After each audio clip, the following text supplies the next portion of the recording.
Welcome back to The Explainer. So today we're tackling a topic that, let's be honest, usually feels pretty tedious, restrictive, and kind of rigid. Yep, we're talking about budgeting.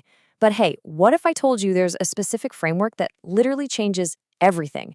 A method that gives you structure without making you feel like you're trapped in some financial straitjacket. We're going to unpack the simple logic of the 50-30-20 rule. It's a framework designed to make managing your money the absolute easiest it has ever been. Let's get into it. I want to start with a question that I think we can all relate to. Are you tired of complicated spreadsheets? Because if you are, trust me, you are not alone. The universal struggle with budgeting is that we always start with these great intentions, right? We build these incredibly complex tracking systems, and then we completely fail to stick to them. Obsessive expense tracking is just exhausting. Nobody wants to track every single dollar they spend on a coffee or a pack of gum. You just want a system that actually works. And honestly, that exact frustration is exactly where this whole concept was born. Fun fact for you, the 50-30-20 rule was actually popularized by U.S. Senator Elizabeth Warren in her book, All You're Worth, The Ultimate Lifetime Money Plan. She introduced it as a super simple antidote to all that financial stress and complexity. Since then, it's become one of the most widely recommended frameworks in personal finance. Why? Simply because it's flexible and it works for almost anyone, no matter your income level. Okay, let's dive into this. The rule basically dictates dividing your after-tax income into three broad, totally manageable buckets. You've got 50% for your needs, 30% for your wants, and 20% for savings and debt. That's the whole shebang. Instead of dozens of tiny little micro categories driving you crazy, you just have three distinct slices of the pie. So let's break down each of these buckets, starting with the biggest one, the 50% bucket, your needs. These are the essential expenses you absolutely must pay just to live and work. We're talking the true foundation of your financial security. Things like rents or a mortgage, utilities, basic groceries, health insurance, minimum debt payments, and transportation to get to work. You'll notice basic clothing fits in here too, but the key word here is essential. We have to set a really strict boundary for what actually belongs in this half of your income. Which sets up our next category perfectly, the 30% bucket, your wants. Now, what's really interesting about this slide is how it highlights where most of us actually stumble. Budgeting fails when we lie to ourselves. Rent and groceries, absolutely needs. But your Netflix subscription, getting takeaway on a Friday night, those are wants. They belong strictly in this 30% bucket. This is where the rule really shines, though. It doesn't tell you to stop having fun, it just gives you a clear limit so you don't go overboard and ruin your finances. They improve your life, sure, but you could survive without them. Here's another great example of drawing that line. Basic clothing to keep you warm and looking professional for work, that's a need.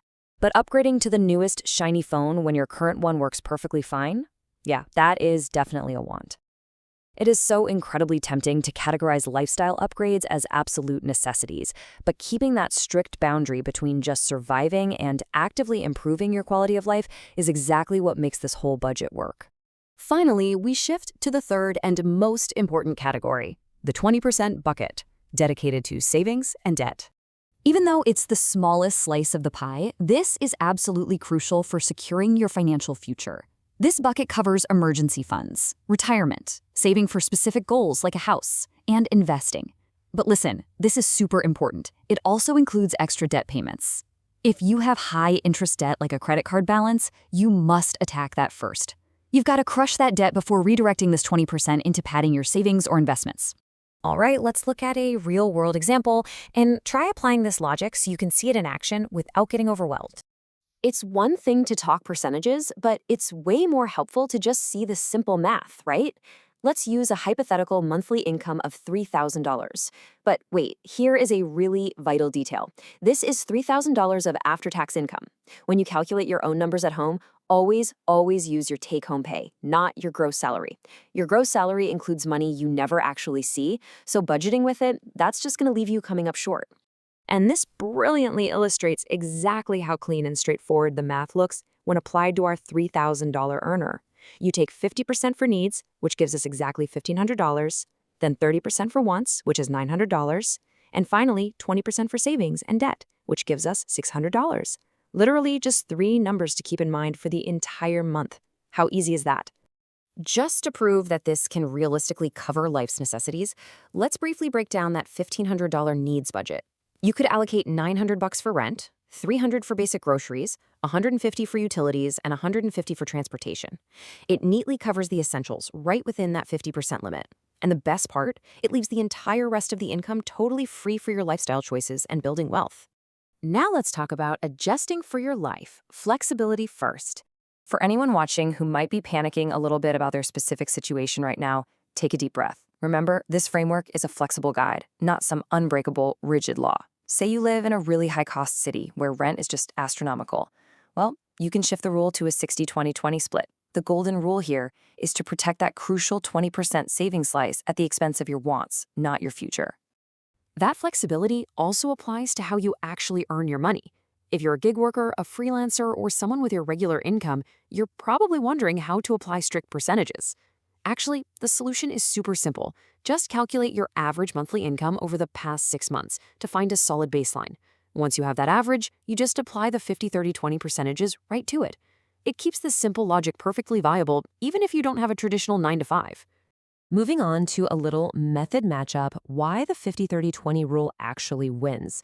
So why is this considered the absolute easiest way to manage money? Well, compare it to something like the zero-based budget, which literally assigns every single dollar a job. Now, that's great for extreme control, but wow, it has very high complexity.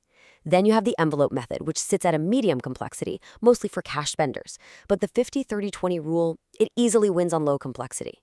It uses broad categories, completely ignores micro-tracking, and is just absolutely perfect for beginners. Let's wrap things up with setting up for success and some final tips. So, the crucial point is that you can take practical, actionable steps today to implement this framework right away. There are 3 simple actions. First, calculate your real after-tax pay. Second, and I cannot stress this enough, automate your 20%. Transfer it to savings the absolute second you get paid so you are never even tempted to spend it. And third, do a quick monthly review just to make sure your broad categories are looking good. Which brings us to a final thought for you to chew on. If you were to map out your current spending, like right this second, are you naturally close to a 50-30-20 split? Or would you discover exactly where your money might be secretly leaking? Knowing your numbers is the very first step to improving them. So I challenge you to run your own baseline calculation today. Find out exactly where you stand. Thank you so much for joining me for this explainer, and here's to making your money work for you.